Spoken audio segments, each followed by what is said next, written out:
Welcome to NTD News. I'm Kevin Hogan. Here are today's top stories. The White House says Congress is working around the clock to agree on the next virus relief bill. It looks almost certain Americans will receive another direct payment. Georgia's Secretary of State announces a statewide audit of mail-in ballots. It will compare signatures on ballot envelopes from the presidential election to those on file. One of Trump's lawyers says extensive fraud happened during the election. He notes the outcomes of pending litigation may cause Trump's electors in several states to cast their votes in Congress. The Department of Energy says it too was hacked after a SolarWinds update, but it was limited to business networks, not any national security functions. An economic advisor to Trump has released a report on election irregularities. He says a death by 1,000 cut strategy may have put Biden in the lead.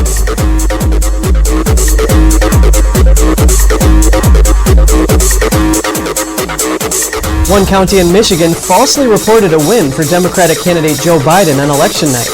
A hand recount on Wednesday confirmed the error. The recount in Michigan's Antrim County found nearly 10,000 votes for President Donald Trump versus nearly 6,000 for Biden. On November 3rd, county officials said Biden received over 3,000 more votes than Trump. 2 days later, they said Trump won by about 2,500 votes. A third change came on November 21st, with Trump becoming the certified winner by nearly 4,000 votes. Officials blamed the skewed results on human error. Antrim County uses Dominion voting systems, machines, and software. Senate leaders say the next virus relief package is almost complete, and White House economic advisor Larry Kudlow says Americans can expect another check of around $600.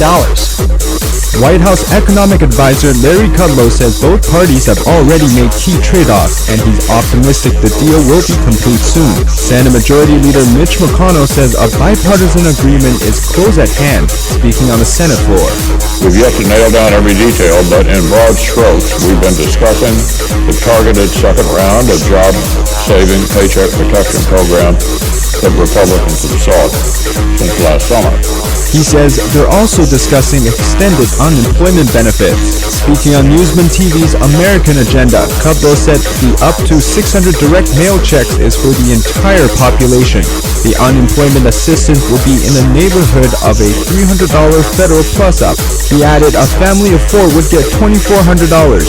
He called the checks a gift for the holiday season to help people who have had a very hard time during the pandemic, saying it will help them get through this. Kudlow says President Trump has always been behind sending another round of checks. McConnell says the bill would include funds for virus-related spending such as vaccine distribution, testing, and school safety measures, and it would use money left over from the CARES Act. Now listen to this. We intend to repurpose more than $400 billion in unspent funds, which we already allocated in the CARES Act. McConnell says both sides are working in good faith. Leaders working to finalize a comprehensive $900 billion virus relief deal by Friday night. Senate Minority Leader Chuck Schumer said they will not leave until they get the job done. Vice President Mike Pence received the CCP virus vaccine this morning. He took it in public, believing it would inspire others to also be vaccinated. Karen and I wanted to step forward and take this vaccine to assure the American people that while we cut red tape, we cut no corners. Second Lady Karen Pence and Surgeon General Jerome Adams also received the vaccine. The three of them took the shot publicly at the White House. Pence calls it a miracle that America was able to develop a vaccine within a year. He says most vaccines take 8 to 10 years. The White House announced the event aimed at building confidence. They want to promote the safety and efficiency of the vaccine. First doses of the Pfizer vaccine were rolled out on Monday. The FDA also approved Moderna vaccines on Wednesday. Health officials warned that people with certain allergies should not take the vaccine. Georgia will conduct a statewide signature check of mail-in ballots. The state's secretary says it'll give voters faith in the election process ahead of the Senate runoffs. Georgia Secretary of State Brad Raffensperger says they will conduct a statewide check of signatures on mail-in ballots across all 159 counties. Raffensperger says he's confident that Georgia's elections are secure, reliable, and effective. Because there has been so much different information spread about this issue, I am ordering this extraordinary step. His office will partner with the University of Georgia to conduct the audit. He says the move is to instill confidence in Georgia's voting system and claims it will not change the outcome of the November election. Raffensperger called allegations of voter fraud wild allegations from Washington, D.C. pundits. The statewide audit will look at samples taken at random. Raffensperger said the work UGA will perform is a study of a sample of signed envelopes in each county from the presidential election. Researchers will also examine the county-level processes involved in matching signatures on absentee ballots and their envelopes. Experienced poll workers in Georgia are fired after blowing the whistle on suspicious activity in Fulton County. One had 20 years on the job and another 9 years. NTD's Melina Weisskopf has the story. Just a few weeks after testifying before the Georgia State Senate, 3 poll workers with decades of experience were terminated with no explanation. Only a letter saying that the supervisor has decided not to reappoint them.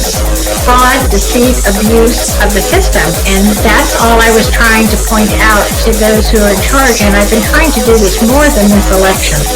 Susie Boyles has been a poll manager in Fulton County for 20 years, and this year she spoke out about a number of election irregularities, like when she saw stacks of flat, unfolded absentee ballots marked the same way as if they were copied from one another, and 98% for Biden. Our country was founded on the idea of liberty and personal responsibility.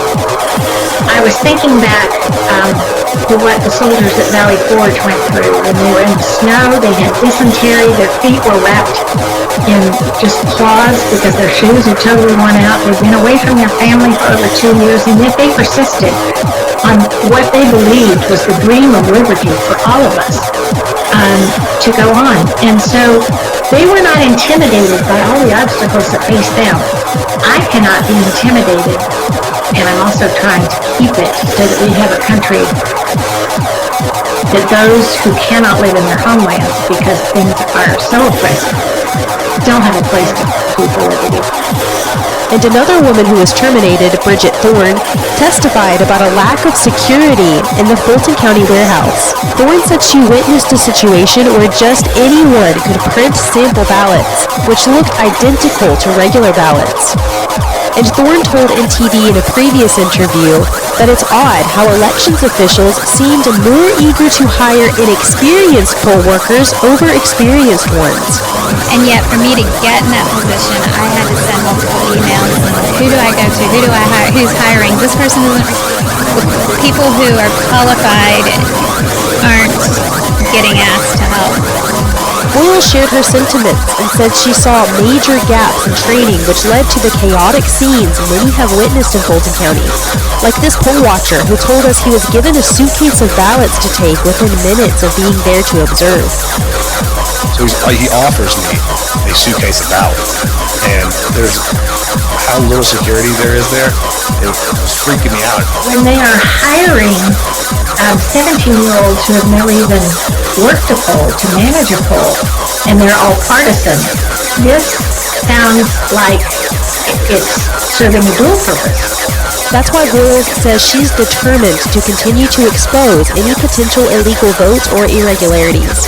She's in good spirits because she says she's doing what's right. And she encourages others in all other states under investigation to, in her words, press on and be honest. Reporting by Melina Weisskopf, NTD News. Senator-elect Tommy Tuberville may soon join in a planned objection to the counting of electoral votes. He hinted at the decision after speaking at a Georgia rally. In a video, he was captured saying, "You've been reading about it in the House. We're going to have to do it in the Senate." President Trump thanked him on Twitter, calling him a hero and a man of courage, and suggesting more Republican senators should follow his lead. The effort to object to electoral votes when Congress meets to count them on January 6th is a bid to hand Trump the election. If at least one congressman and one senator challenge a state's votes during the joint session, each chamber withdraws and debates the objection. Upholding it requires a majority vote, something unlikely because of how many Republican senators have said they won't back the effort. The Energy Department says it's also been hacked, but the department says it did not impact its national security functions. The Department of Energy says it was hacked by malware after a SolarWinds update. SolarWinds is an American company that provides IT management software.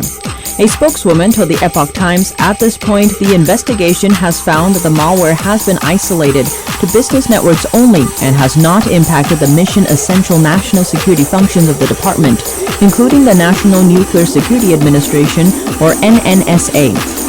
The NNSA is an agency within the Energy Department. It oversees the country's nuclear weapons stockpile. The spokeswoman says they immediately disconnected all vulnerable software from the network. SolarWinds was compromised through its network management tool called Orion. Malicious code was inserted into Orion software updates. On Thursday, the U.S. Cybersecurity Agency said the hacking campaign is larger than previously known and alleged foreign actors gained backdoor access in more ways than just SolarWinds software, starting as early as March 2020. SolarWinds customers include all 5 branches of the U.S. military, most of the Fortune 500 companies, and the Office of the President of the United States. Dominion Voting Systems was also on the customer list. On Tuesday, Dominion CEO told lawmakers the company has never used a SolarWinds Orion products. But the Epoch Times got a screenshot of a Dominion webpage showing it does use SolarWinds technology. Dominion later removed the reference to SolarWinds, but it's still in the page's source code. The FBI is now investigating the SolarWinds hack. Trump advisor Peter Navarro outlines how the election may have been stolen from President Trump. NTD's Miguel Moreno has more on what Navarro is calling the immaculate deception. President Trump's economic advisor Peter Navarro says it appears there was a coordinated strategy across 6 battleground states to stuff the ballot boxes with Biden votes. He outlined this in his report, The Immaculate Deception, but he said during a press call, there's no smoking gun. Instead, he says there's a trail of election irregularities across 6 dimensions. This is death by 1,000 cuts, but more precisely, death by these 6 dimensions of election irregularities identified, rather than a single silver bullet, a crack in a smoking gun. The report goes over outright voter fraud to significant statistical anomalies. It estimates that the number of potentially illegal ballots in each state but one far surpasses the thin margins Democratic candidate Joe Biden is leading by. Navarro says what he calls contestable process fouls were widespread across the board. And this is kind of like the pillar of a fair election. This is like letting poll watchers come in and see whether the ballots that are being brought in that they have a proper signature match, they're not naked ballots, and that they're not counted more than once when they go through the machines. And we just saw, there's just a lot of affidavits talking about these kinds of things. And Michigan was arguably the worst in Detroit and Wayne County. I mean, that was pure thuggery, what appeared to happen there. Republican poll workers have testified under oath about being harassed in Detroit's TCF Center, Detroit's ballot counting location.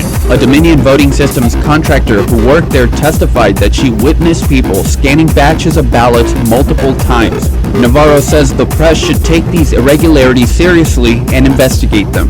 Miguel Moreno, NTD News. The Supreme Court rejects a lawsuit seeking to block President Trump's census plan.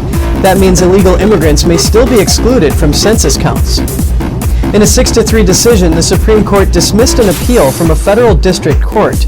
The lawsuit was filed against Trump's memorandum to exclude illegal immigrants from census data. Back in July, President Trump ordered the Census Bureau to report 2 sets of numbers. One set would be the total state population. Another set would subtract illegal immigrants from the total population. The second set would be used to allocate congressional districts. 23 states challenged the president's memorandum. Among them is New York State, which filed the lawsuit the Supreme Court dismissed today. The justices wrote that it would be premature to decide on the case. 3 liberal justices dissented. Republican Senator Ron Johnson explains that what's behind his spat with top-ranking Democrat Gary Peters. This after a Wednesday hearing on voter fraud grew heated at one point. NTD's Juliet Song has the details. Mr. Chairman, I got to respond to that. Head of a key Senate committee tells Fox News what's behind his sudden spat with another top member. It was during the first federal hearing over election fraud this Wednesday when the chairman suddenly broke into an argument with another senator. You lied repeatedly. You lied repeatedly in the press that I was spreading Russian disinformation, and that was an outright lie, and I told you to stop lying, and you continue to do it. Mr. Chairman, this is not about airing your grievances. I don't know what rabbit hole you're running down. The two are top members of the government body that hosted the hearing. Johnson is the chairman, a Republican, while Peters is the top-ranking Democrat there. Johnson insisted a hearing on alleged voter fraud is necessary because of a serious problem. A large percentage of the American public does not believe the November election results are legitimate. But Peters, the top-ranking Democrat in the committee, calls this hearing dangerous. Many elected officials gave the president and his supporters license to spread damaging lies about the election. We have known for weeks that there was no widespread voter fraud. Peters earlier accused Johnson's probe of Hunter Biden's overseas business dealings as pushing Russia disinformation. Speaking to Fox News on Wednesday, Johnson said, quote, "Here he is, at a hearing that has nothing to do with Russian disinformation, talking about that like this is a hearing on Russian disinformation," adding that's why he decided to call up Peters. I can't sit by here and listen to this and say that this is not disinformation, this hearing today. This is getting information we have to take a look at to restore confidence in our election integrity. We're not going to be able to just move on without bringing up these irregularities, examining them, and providing an explanation, and see where there really are problems so we can correct it moving forward. Senator Paul. Peters responded that Johnson was making false allegations. This is terrible what you're doing for this committee and all the great work that you talked about. It is what you have done to this committee. Not falsely accusing the chairman of spreading disinformation. Nothing could have been further from the truth, and you're spouting it again, which is why I had to respond. Senator Paul. Mr. Chairman. Judge Storm. Judge Storm. Senator Peters didn't immediately respond to a request for comment. Johnson said they made progress in the hearing. He added witnesses provided good information to the committee so they can solve these problems and restore confidence in America's election system. Juliet Song, NTD News. This year's election is unusual in a number of ways. For one, having dueling slates of electors. While looking at U.S. history, we can see this does have precedent, which could indicate how the electoral votes might play out. There are only two times when electors for both presidential candidates cast their votes. These are called dueling electors. The most recent is in 1960 when Nixon won Hawaii and the governor certified the votes, but Kennedy actually won the state after a legal battle, and so Congress counted Kennedy's votes instead. Trump's attorney John Eastman says if lawsuits challenging the election are successful, the votes from Trump's electors may be counted in the joint session on January 6th.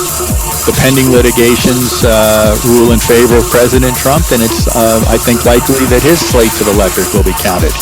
If they find that there may have been fraud or illegalities, everybody acknowledges. There are in every one of these states, state election laws were violated.